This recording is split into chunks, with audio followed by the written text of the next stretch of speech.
جب امریکہ اور اسرائیل نے جنگ شروع کی تھی تو عمومی خیال یہی تھا کہ یہ جنگ چند روز میں ختم ہو جائے گی، لیکن وقت گزرنے کے ساتھ ساتھ یہ امریکہ اور اسرائیل کے گلے کی ہڈی بنتی جا رہی ہے۔ دونوں ممالک دنیا سے تنہا ہوتے جا رہے ہیں اور پوری دنیا میں صرف محض 6 ممالک نے ان کی حمایت کا اعلان کیا ہے۔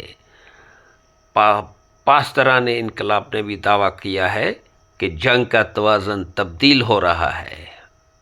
ایران کی حکمت عملی مزاحمت سے جارحانہ ہوتی جا رہی ہے۔ انہوں نے کہا ہے کہ اسرائیل کا دفاعی نظام کمزور پڑ رہا ہے۔ پاسداران انقلاب کے مطابق دمونا، بیر الصبا اور ایلات میں حملوں کے نتیجے میں سینکڑوں اسرائیلی ہلاک اور زخمی ہوئے ہیں۔ دوسری جانب ایران کی جانب سے امریکی دھمکیوں پر سخت رد عمل سامنے آیا ہے۔ خاتم الانبیاء ہیڈ کوارٹر نے خبردار کیا ہے کہ اگر ایرانی بجلی گھروں پر حملہ کیا گیا تو خطے میں موجود تمام امریکی توانائی تنصیبات کو نشانہ بنایا جائے گا۔ خلیج کے ممالک میں امریکی مفادات پر حملے کیے جائیں گے۔ بیان میں مزید کہا گیا ہے کہ خطے کے آئی ٹی انفراسٹرکچر اور ڈی سیلینیشن پلانٹس پر بھی ممکنہ طور پر حملے کیے جائیں گے۔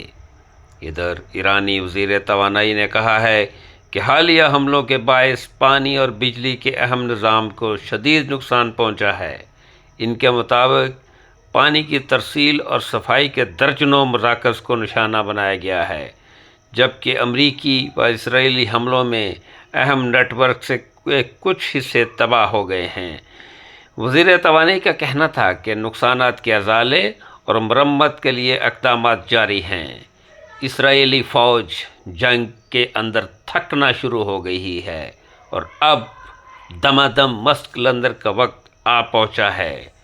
اب ایران جھپٹ کر حملہ کرنے کی طاقت رکھتے ہوئے ان ممالک کو تباہ کرنے کے در پہ ہے اور دنیا تماشا دیکھ رہی ہے۔